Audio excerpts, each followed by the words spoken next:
Hi everybody, it's Barry here again from Turning the Page. So good to hear from, speak to you and present this podcast, a vlog, whatever you want to call it. Hey, I was recently at one of our large hardware shops. We have this thing called Mitre 10, which is where I go, and and I was in there returning some goods that I didn't need, and I noticed this small boy in the cubicle where the help desk is, where you go there and ask their questions and so on. Anyway, there was a small boy in the cubicle, and then one of the shop assistants then picked up the phone and made this announcement over the phone system. We have a small boy at the help desk. Could his parents please come to collect him? And within a few minutes, his father appeared and they were reunited. The father and son must have drifted apart or something and lost sight of each other. But I did wonder about that little boy and the feelings that were going through his his mind. I'm alone. I'm a loss. Maybe I'm feeling abandoned. In this perfect world of like intimate, perfect connection, we can at times get totally lost to that sense of being known, loved, and held. And life at times can strike a really deadly blow to those intimacies that we were born for. You know, um, a common phrase going through my main mind at the moment is, we live in an imperfect world with imperfect people making imperfect decisions or choices.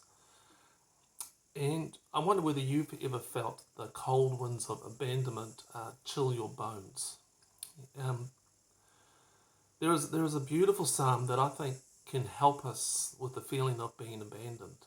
And it's Psalm 138, and I'd just like to read it to you. I praise you, Lord, with all my heart. Before the gods I will sing your praise. I will bow down toward your holy temple and praise your name for your unfailing love and your faithfulness. For you have so exalted your solemn decree that it surpasses your fame. When I called, you answered me. You greatly emboldened me. May all the kings of the earth praise you, Lord, when they hear what you have decreed. May they sing of the ways of the Lord, for the glory of the Lord is great. Though the Lord is exalted, he looks kindly on the lowly. Though lofty, he sees them from afar. Though I walk in the midst of trouble, you preserve my life. You stretch out your hand against the anger of my foes. With your right hand you save me. The Lord will vindicate me.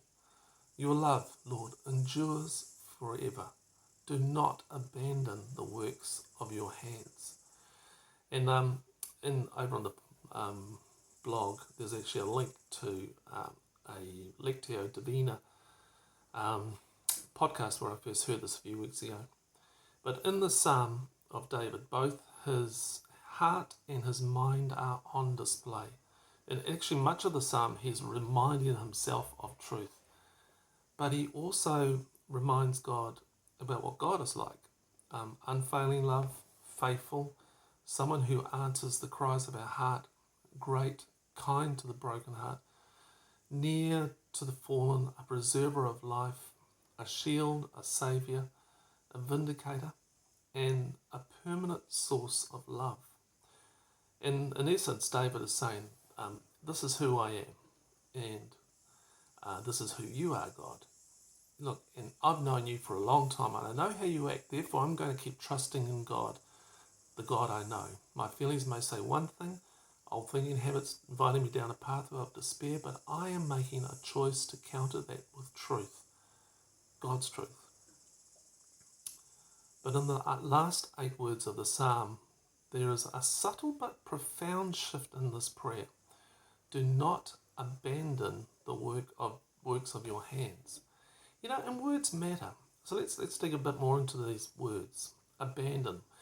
In the Hebrew, it means to relax, to let drop, to let go of, to let alone, to be quiet, to show oneself slack. The works, meaning the thing being done, the labour, the business at hand, the pursuit, the enterprise, the product, and of your hands, meaning the hand, the strength, the wrists, power, repetition. And as I was writing this, I saw like a pot maker taking a lump of clay and working it with their hands. And their purpose is to make something of both beauty and function. And a pot represents something of the character of the potter. People will look at the pot and say, that's definitely made by Jenny. You can see her fingerprints all over it. Wow, in her style. But making pots out of raw material such as clay is hard manual labour, and sometimes the clay doesn't respond well. So the potter may just abandon the task and throw that piece of clay away, discard it, throw it to the ground. And David is pleading with God not to do this with him, to not give up on the work at hand. He wants God to continue the creative process begun in Genesis, where God took some dirt and formed it and breathed life into it. And just listen to this poetry that we were formed in. God formed man out of the dirt of the ground and blew into his nostrils the breath of life. The man came alive, a living soul. And he knows, David knows in his head that God would never abandon him, that God is 100% faithful to his creation. But his feelings are murmuring something different. That heart is hurting. And you see, feelings are not always a reliable guide to reality. So David clings to God's knowing character. In a sense, he abandons himself even further to the character of God. So, are you feeling abandoned? Have you felt that? Here's what I suggest you do. Pray David's prayer out loud. Quietly and slowly speak the psalm out loud. Do it again and again. Perhaps listen to the Lectio Divina reading of the psalm that I've got in the blog post.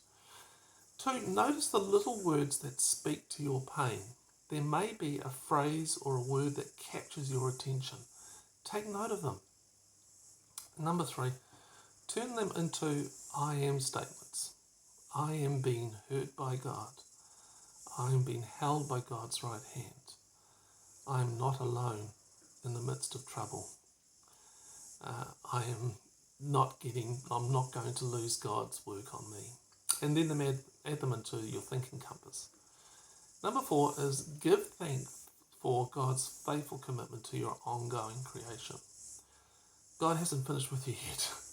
God is at work, and their fingerprints are all over your life. So give thanks. And then number 5, repeat. Just repeat this process over and over again, and allow these thoughts to change your life. Here's some quotes for you to consider. Have thine own way, Lord, have thine own way. Thou art the potter, I am the clay. Mould me and make me after thy will. While I'm waiting, yielded and still. That's from Adelaide Pollard. Loneliness is the first thing that God's eye named not good. John Milton. One of the deepest sources of my own loneliness is that so few people seem to have much interest in exploring my interior world. Larry Crabb. And we cannot attain the presence of God. We're already totally in the presence of God. What's absent is awareness. Richard Rohr. And David Riddell says that the priority of your feelings are to be safe and comfortable. But the divine priority for your life is to risk and grow. Which will it be? And when I believe my feelings, and those feelings misrepresent reality, I am headed for a self-referential pit that gets darker and deeper as I dig myself into my homemade delusion. David Riddell. Here's some questions for you to answer.